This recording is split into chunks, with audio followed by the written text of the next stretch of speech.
We are live. I'm Mehdi Hassan. Welcome to a Zateo live town hall on Saturday night. I'm in a hotel room in a different time zone to treat a pastor who's here from the Quincy Institute, author of multiple books on Iran, an expert on the country.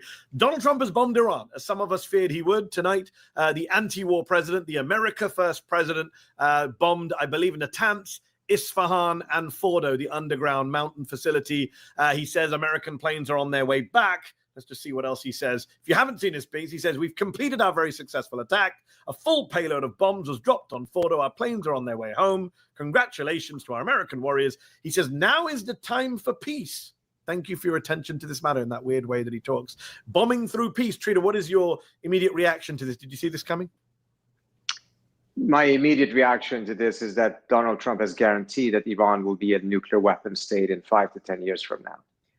And it will particularly be the case if the regime changes. And I say that because I find it more likely that the regime change that at some point will happen in Iran, of course, given the unpopularity of this regime, will go in a much more aggressive nationalistic direction, particularly after a bombing of this kind.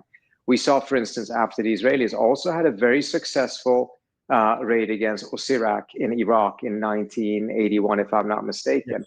Saddam Hussein quadrupled his nuclear budget and pushed much, much faster towards nuclear weapon. And even though initially it was viewed as a successful raid, after a while, the non-proliferation consensus was that this actually made the situation much worse and would have led to Iraq becoming a full-scale nuclear power had it not been for 2 or 3 additional wars that took place after that. And those were full-scale invasions. Yes, his invasion of Kuwait, which of course led to the bombing and invasion of Iraq in 1991 and beyond. This is an interesting moment now because Donald Trump is claiming some kind of victory. The New York Times is reporting that, you know, the administration thought that Israel had only set back Iran's nuclear program 6 months. They keep jumping around with these dates. Tulsi Gabbard was saying yesterday they're weeks away from a nuke. Netanyahu's been saying they're months away from a nuke for, 20 years now. The U.S. Intelligence community, according to CNN, said they were 3 years away from a nuclear weapon. So what is going on here in terms of kind of timelines? You talk about them going weapons, full weapons in the next 5-10 years. But put that to one side for a moment. In terms of where we are today in June of 2025, what was he actually hitting here? What was the goal and what could they have achieved? Well, we don't know yet what has been achieved in the sense that it's still dark, might be starting to get light there. We don't know the assessment. Trump immediately saying that this was successful.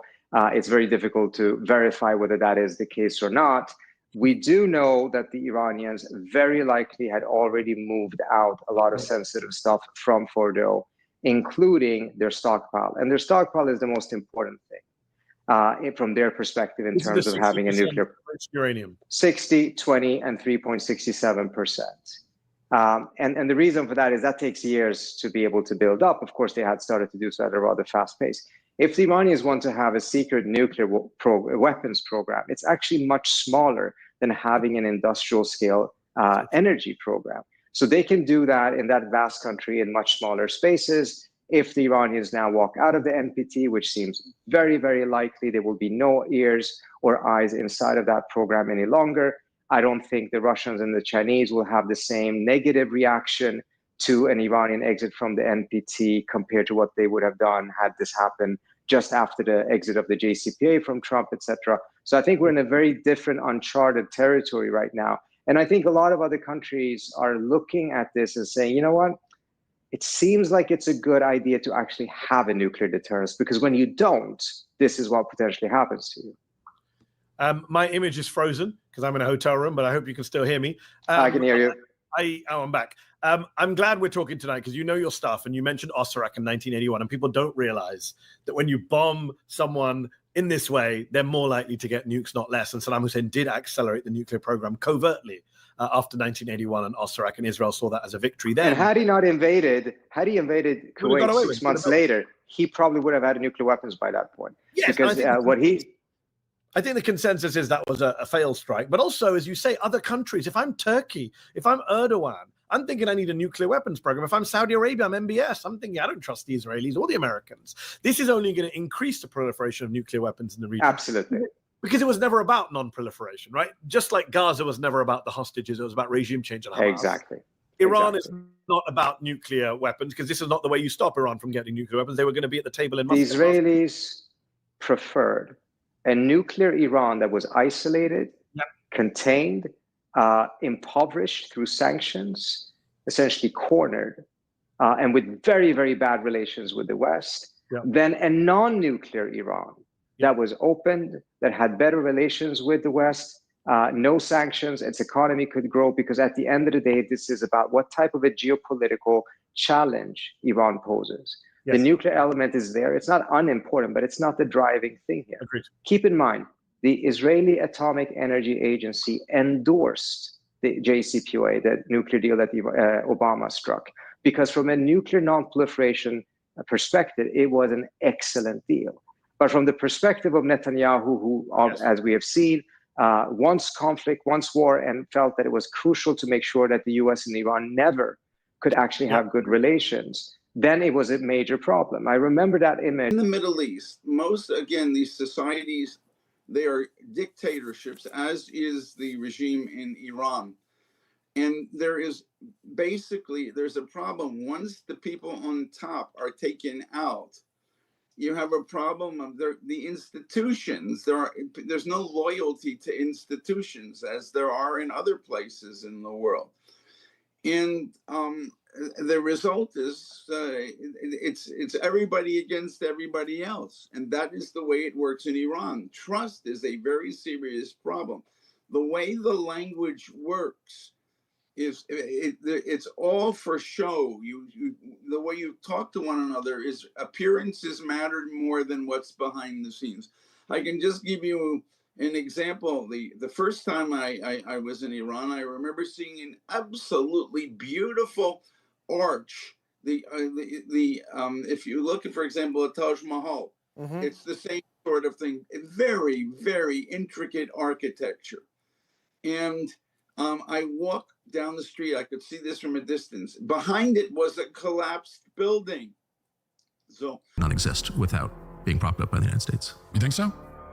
Its nuclear program came from the United States. Its weapons come from the United States. Its economy is supported by the United States. I'm not attacking Israel. I'm just saying in point of fact, I think that's true. And I mean, Israel thinks it's true, or they wouldn't have armies of lobbyists and influencers in the United States. Bibi wouldn't have shown up twice in the past 3 months.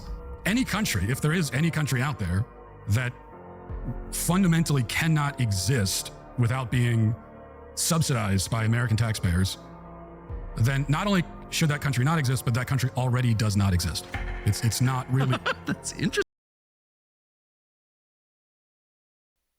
This might sound harsh, but this is how nations behave.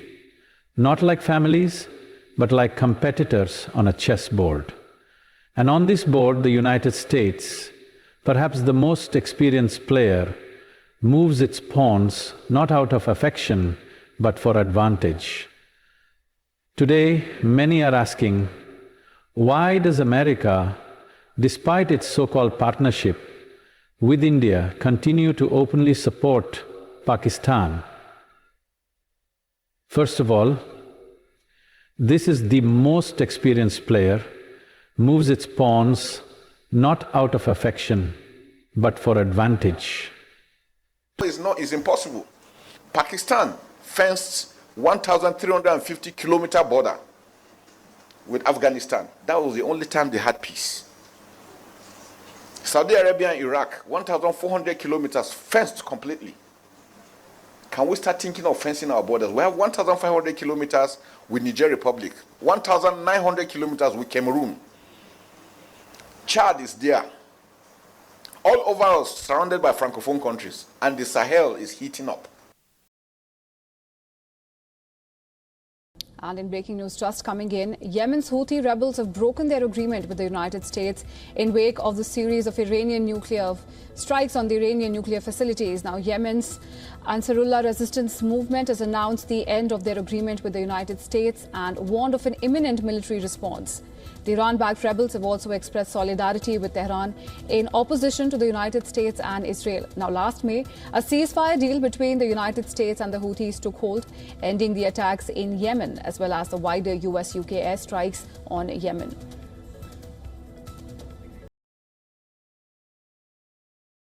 Remember this: our enemies are your enemies.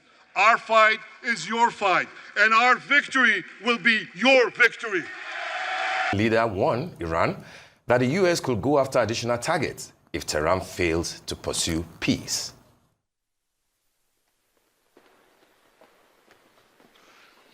Thank you very much. A short time ago, the U.S. military carried out massive precision strikes on the 3 key nuclear facilities in the Iranian regime: Fordow, Natanz, and Esfahan. Everybody heard those names for years as they built this horribly destructive enterprise. Our objective was the destruction of Iran's nuclear enrichment capacity and a stop to the nuclear threat posed by the world's #1 state sponsor of terror. Tonight, I can report to the world that the strikes were a spectacular military success. Iran's key nuclear enrichment facilities have been completely and totally obliterated. Iran, the bully of the Middle East, must now make peace. If they do not, future attacks will be far greater and a lot easier.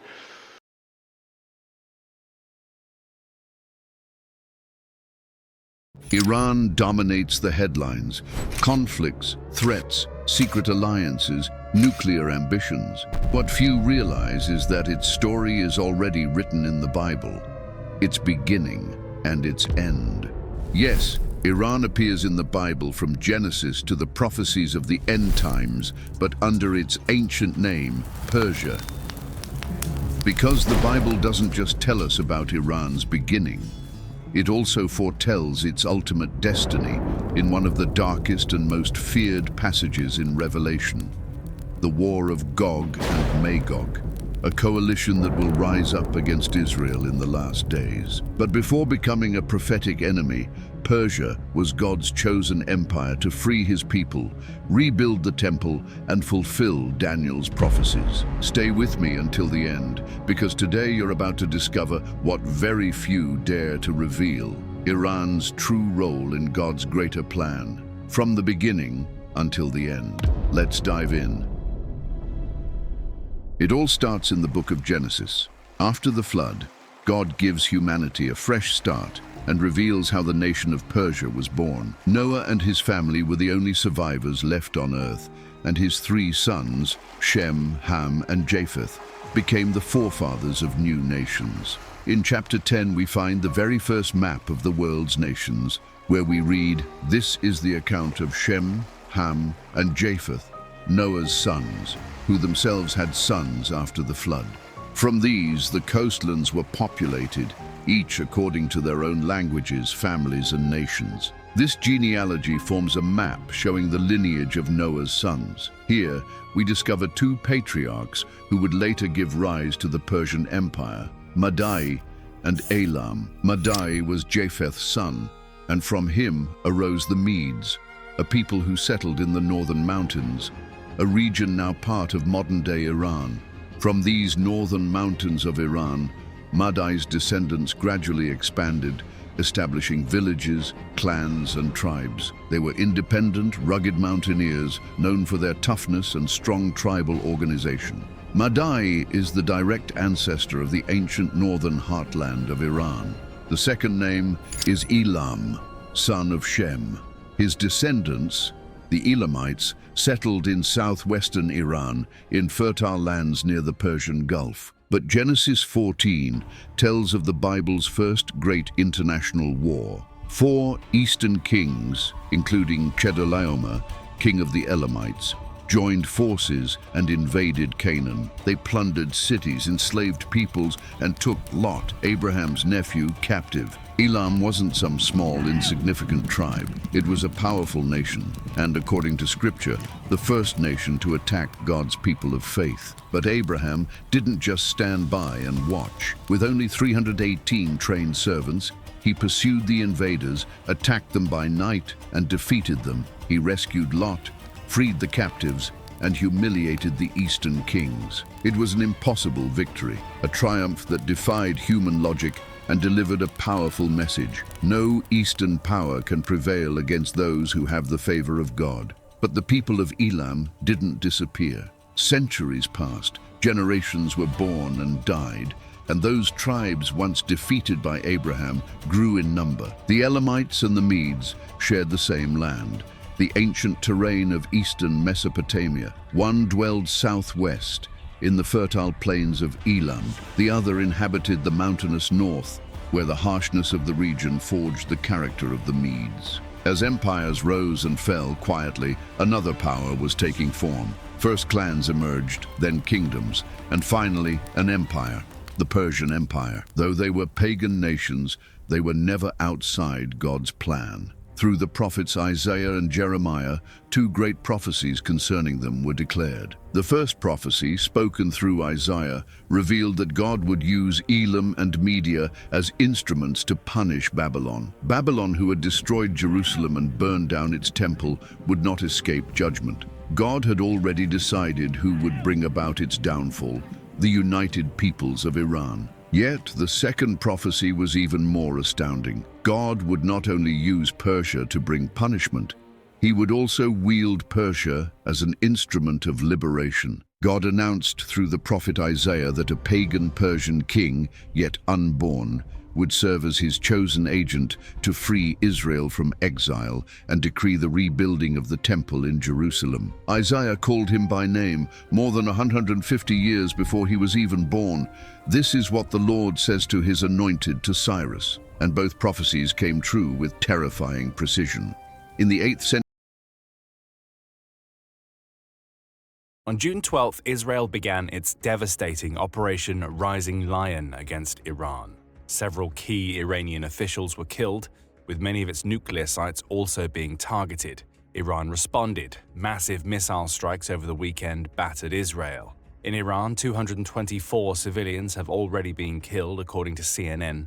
Iran's missiles have damaged central Israel's power grid. War is upon the Middle East. And that leaves us with a question.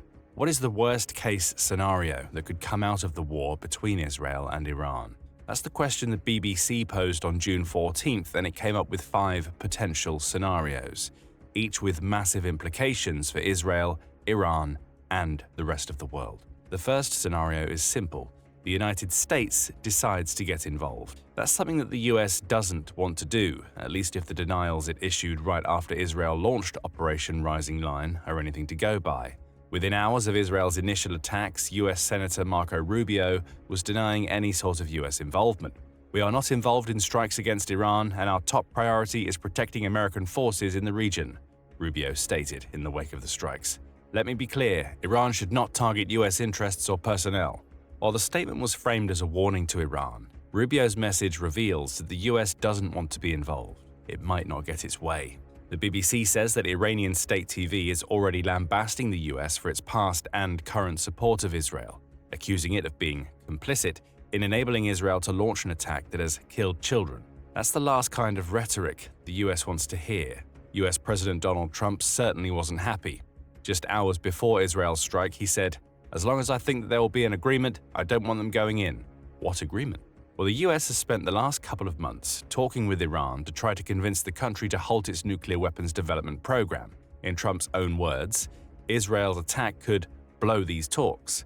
Without those negotiations, the US may feel it has to follow through on the past threats to bomb Iran itself if it doesn't stop trying to build nuclear weapons. Then there are civilians to consider. On June 13th, Fox 4 KFDW News reported that several volunteer veteran-led groups were already working to get US civilians out of Israel as quickly as possible. They include Grey Ball Rescue and Project Dynamo, both of which the outlet says have deployed people on the ground. The former group is based in Florida and has already been involved in around 730 of these types of rescue missions around the world. Project Dynamo is deploying several teams into Israel to get Americans out of the country. The existence of these groups raises a clear problem. US citizens are in Israel. Consider what this could mean when it comes to US involvement in the war between Iran and Israel. Iran is So I can't peer into the inner thinking of Trump, but everything he's saying and doing today violates what he said last month. And in the end, we know that our foreign policy is governed by a deep state apparatus the CIA, Mossad, MI6, as you said. And we know that the actions that occur, for example, Ukraine's attack on Russia's strategic nuclear bombers, had the same provenance, that is, the same authors as Israel's attack in Tehran last week. Same methods, same crates carrying drones inside a country to make a decapitation strike or to make a strategic strike. So Mossad was involved in both the Ukraine operation and in the Tehran operation last week. Now, we've discussed in recent weeks, what did Trump know when? I have no idea. What did the CIA know? Well, of course it knew. It was involved in all of this. Who leads all of this? Mossad, I would say. It's weird, but it's actually true. America does not have an America First foreign policy, despite what Donald Trump says. America has an Israel First foreign policy. It happens that Israel's foreign policy is completely reckless, dangerous, and delusional.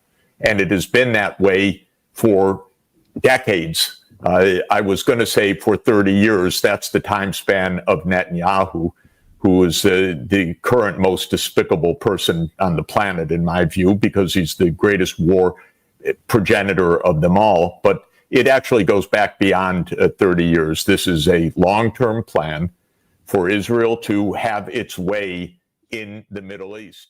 You just heard Dr. Jeffrey Sachs, Columbia professor, UN advisor, and one of the few mainstream voices willing to speak truth about U.S. foreign policy. Drop a bombshell.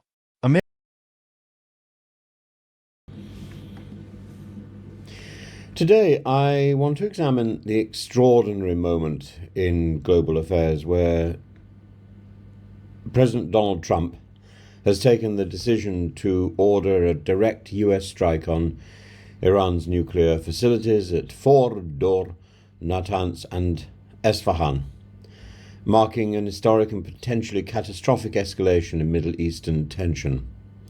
And this action, taken just days after promising a 2-week window for diplomacy, not only shatters the illusion of de-escalation, but also signals a profound shift in American foreign policy. It's a move that many believe edges the world towards a far wider war, and it's a move predicated on deceit. And I find that desperately alarming. At 10 p.m. Washington time, President Trump announced that 2 U.S. B-2 bombers, likely operating from Diego Garcia or Guam, had dropped a full payload of GBU-57 massive ordnance penetrators on Iran's underground enrichment sites. And the targets were not random.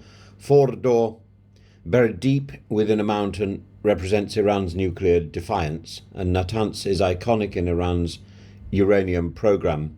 Esfahan houses essential conversion facilities, and according to Trump, the sites were completely and totally obliterated. He was flanked by Vice President J.D. Vance, Secretary of State Marco Rubio, Defense Secretary Pete Hegseth, a striking tableau of ideological unity, theatrical resolve, and alpha man-splaying. Trump declared the attack a spectacular military success and warned that if Iran didn't make peace, future strikes would be far greater and a lot easier. He added ominously, "There are many targets left." This is not the rhetoric of deterrence, it's the rhetoric of dominance. A man who once campaigned as the president who ends wars, now embracing confrontation with messianic flair. And the tone is familiar: peace through strength, Netanyahu echoed, though one suspects peace is less the goal than compliance. It says Black Weekend, many killed in suicide bombing, explosion in Borno and Kano. The lead there says irate youths killed 12 persons who missed their way to a wedding ceremony in Plateau, and 22 attackers have been arrested. The story under that says 2 prison officers suspended after a convicted prisoner was found processing international passport. I'd love to hear Mr. C's comment on that, particularly because of Trump's travel ban. What was it? World on the alert that you're about to do something unpredictable. And you are quite right. What the whole world is now thinking is the United States about to jump into the fight between Israel and Iran? And you could take the way his language has changed. You say they think we're all fools. Some of us went to school, even if Donald Trump, didn't go to, I don't think he went to university. That's why he's so mad with Harvard, because they didn't admit him. You started off deceiving us by saying you were not really consulted. Then it became, they did it and informed us. But they didn't say we approved it. And now the language has become, we have conquered the airspace of Iran. In other words, who are the we? Israel and the United States. Professor, if I may throw in my question as well.